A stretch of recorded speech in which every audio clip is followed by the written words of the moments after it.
Mutane daga wata duniyar. Domin tantancewa tsakanin mutanen duniyarmu da mutanen wata duniyar, zan na kiran mutanen wata duniyar da sunansu na turanci, wato aliens. Ko kun san cewa akwai wasu halittu masu hankali, wasunsu ma sun fi mu ilimi, kyawu da ma wayewa a wasu duniyoyin? Sun kasance suna ziyartar duniyar tun shekaru dubunnai da suka wuce. Wasunsu ma har yanzu suna cikinmu, wasu kuma suna da mafakoki da yawa a sassan duniyarmu.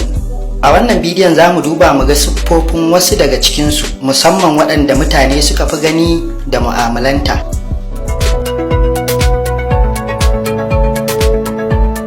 Labaran aliens ba tatsuniya ba ce, ba kuma almara ba ce. Kasancewar duniyar da muke rayuwa a cikinta tamkar ƙwayar gashi ɗaya ce tak daga yawan gashin da ke jikin raƙumi.